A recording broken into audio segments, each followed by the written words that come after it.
RLM chief Upendra Kushwaha after making stringent comment that nothing is right in the NDA this time in Bihar. Kushwaha met with the Home Minister Amit Shah in Delhi and the meeting lasted for about 90 minutes. Sources are telling NDTV that Kushwaha was adamant on the Mahua seat.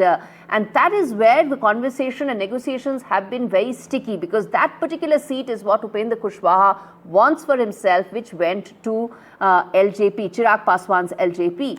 Sources say that NDA is giving assurance on Kushwaha's Rajya Sabha term and that NDA is considering giving replacement seat as well. Meanwhile, Bihar BJP chief Dilip Jaiswal has said that Upendra Kushwaha's matter has been resolved and that there is no problem right now as far as the alliance is concerned. Besides Kushwaha, Jitin Ram Manjhi said that he was expecting 13 seats, but he actually got 6.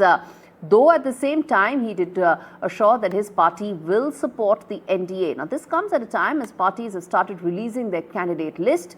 BJP did so yesterday. 71 candidates it already announced in its first list. RJD has latched on to the NDA internal tussle in its jibe. Mrityunjay Tiwari, senior leader of the RJD, said that NDA's boat will sink and that by evening, even Jitin Ram Manjhi and even Chief Minister Nitish Kumar of JDU will change his sides. Now, these are all posturing, these are all optics, these are all tactics that are coming in, because this is a very closely contested and a very deeply political state of Bihar where every vote, every seat matters. JDU has released 57 candidates in the first list, and the announcement includes candidates for 4 seats sought by Chirag Paswan, signaling the party's intent to contest those constituencies firmly. Listen in to some important reactions that have been coming in as Battleground Bihar heats up. गठबंधन के context में कुछ issue है जिस पर विमर्श की जरूरत है, और इसी विमर्श के लिए हम और नित्यानंद राय जी माननीय गृह मंत्री जी के यहाँ जा रहे हैं।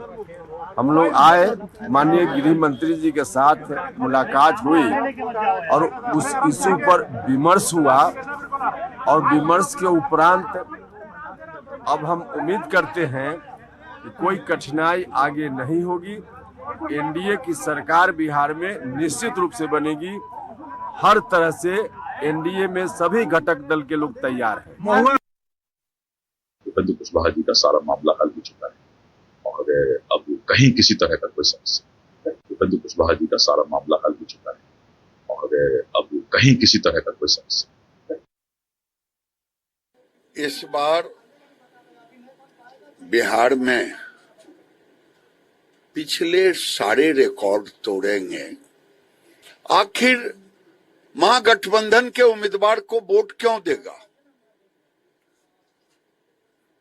न नेता है, न नेतृत्व है, न नियत है, न एजेंडा है। उपेंद्र कुशवाहा जी का मैं देख रहा था टीवी पर, वो तो लिख रहे थे कि सब कुछ ठीक ठाक है।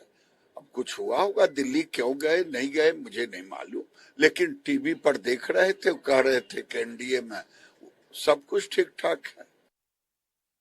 एनडीए ने बिहार विधानसभा चुनाव के लिए हमको 6 सीट आवंटित किया है। हमारी अपेक्षाएं थी कि हमसे कम 12-13 सीटें हमको मिलेगी, लेकिन 6 सीट मिली है। हमारे लोग बहुत असंतुष्ट हैं, कोशिश कर रहे हैं सबको समझाने का। हम भी असंतुष्ट हैं।